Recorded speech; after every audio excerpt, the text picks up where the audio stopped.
Hey, it's Clay, and this will be a video chart on ticker symbol ASNS. We will take a look at the 30-minute time frame. Real quick, what do I mean by 30-minute in case maybe you're new to charts?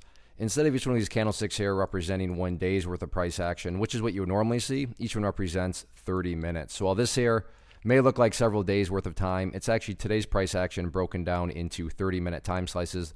I like to do this time frame. I think it's a good job of telling the quote-unquote story of the price, and then makes mapping out where levels of support and resistance a bit easier to see. Did this analysis yesterday, so that's where the green and red line annotations are coming from. We want to get things updated here after the movement started to settle down, but still, the chart has kind of now revealed a few more key technical levels. So let's look at a couple of these. First update that I'm going to do is just based on a foundational rule in charting, which states when levels of support are broken and closed below, they do tend to act as resistance. So for those of you that watched yesterday's video, I talked about 375 as an area of support, but now that the price is below it, this would be the near-term level of resistance. So yeah, 450 is still considered resistance, but for the time being, it's pretty much pointless to be talking about doing battle with 450 until the bulls can prove themselves again. And how am I quantifying the phrase prove themselves? Well, that would be getting back up above 375. So 375, newest level of resistance for more so that near term. As far as areas of support, what I'm going to do is actually adjust this down.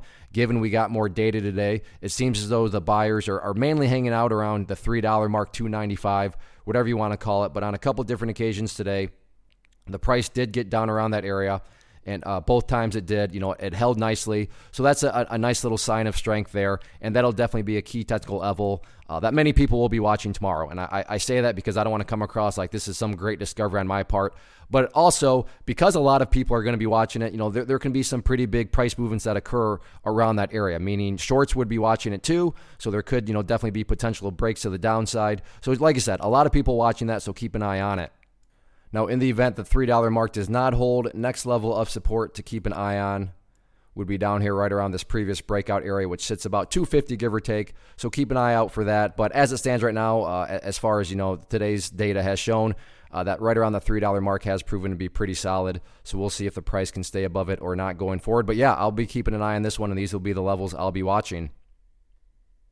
One of the biggest questions that I get is, hey Clay, how do you find the stocks that you trade? So what I've done is put together a free resource guide where I talk about the tools that I use to locate stocks that I find interesting and think may have potential. So if that sounds like something that could add value to you as a trader, then click on the image that is up on the screen right now and I will email you the guide. The guide itself is very short and to the point, and best part, it's completely free.